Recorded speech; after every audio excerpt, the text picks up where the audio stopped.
Dios les bendiga, mis hermanos. Muy buenas tardes. Vamos a meditar en la palabra de nuestro Dios. Vamos a estudiar para nuestro devocional de esta semana el segundo libro de los Reyes, mis hermanos, segundo de Reyes, capítulo 23, el versículo 2. Segundo de Reyes 23, versículo 2 dice así: Y subió el rey a la casa de Jehová con todos los varones de Judá y con todos los moradores de Jerusalén, con los sacerdotes y profetas y todo el pueblo, desde el más chico hasta el más grande. Y leyó, oyéndolo ellos, todas las palabras del libro del pacto que habían sido hallados en la casa de Jehová, viviendo con la guía de la palabra de Dios. Tenemos, hermanos, la historia del rey Josías. Fue uno de los pocos reyes buenos que tuvo Judá. Y algo interesante en esto, hermanos, es que él tiene una cualidad muy interesante, hermanos. Él comienza a reinar siendo pequeño, más o menos, tenía 8 años, hermanos, cuando él asume el reinado del pueblo. Y algo curioso, hermanos, pues él venía de una, como podríamos decir, una cadena, ¿verdad?, de ancestros, pues, malos. O sea, eran reyes malos. Literalmente la Biblia dice de ellos que hicieron lo malo ante los ojos de Jehová. Sin embargo, hermanos, algo que ocurre es que Josías dispone su corazón a buscar de forma correcta a Dios.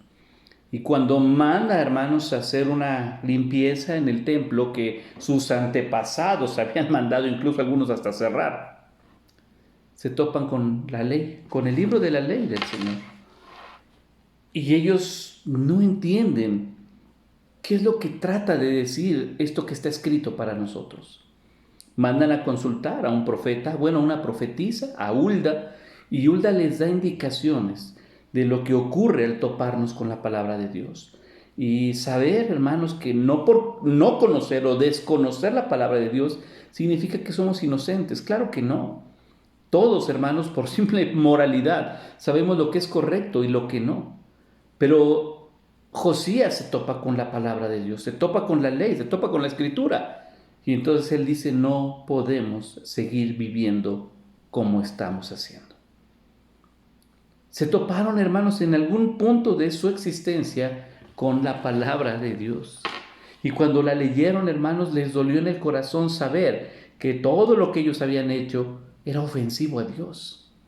Y que todo lo que habían hecho, hermanos, acarreaba consecuencias. Recordemos que el pecado nos deja un regalito muy grande que se llaman consecuencias.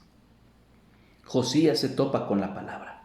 Josías se encuentra con la escritura y entonces consulta a quien le pudiera ayudar. La profetisa les guía, les habla, les predica acerca del Señor.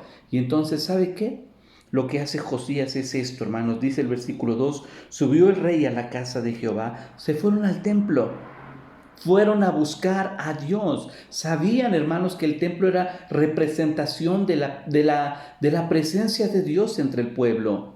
Y entonces dijeron, tenemos que ir precisamente a donde debe de ser. No es a nuestra manera, hermanos. A Dios no se le busca a mi manera. Yo soy cristiano a mi manera. Yo soy cristiano a mi forma de... Eso no existe. En la palabra de Dios no. Josías se topó con la escritura y dijo, tengo que ir. Tengo que ir. Y citó a todos, dice, todos los varones de Judá, todos los que moraban en Jerusalén, sacerdotes, profetas, todo el pueblo, desde el más grande hasta el más chico, hermanos, todos estaban citados. ¿Por qué? Fíjese, porque iban a oír las palabras del libro. Lo que ocurre después es increíble, hermanos, porque Josías empieza a actuar y comienza a hacer reformas en pro, hermanos, del pueblo, para bendecir al pueblo y para que el pueblo fuera hallado obediente ante Dios. A él le dolió, hermanos. Ahora, cuando nosotros guiamos o nos guiamos, hermanos, a través de la sabiduría que da la palabra de Dios, no podemos estar, hermanos, sonriéndole al pecado, sonriéndole al mundo. Es un antes y un después cuando nos topamos con lo que Dios desea para nosotros. Y sabe que Josías se encontró con la palabra de Dios y comenzó a ver una transformación en su vida, comenzó a ver una transformación en su reinado. Le aseguro que usted tiene una Biblia. ¿Qué tan importante es la palabra de Dios para nosotros? ¿Qué es lo que hemos hecho hoy, hermanos, que no le agrada a Dios? tenemos la palabra. Estamos vivos por su misericordia.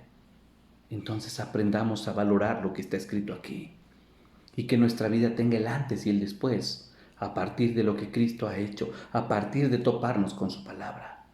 Así que aprendamos a caminar guiados por la palabra de Dios. Que el Señor le bendiga.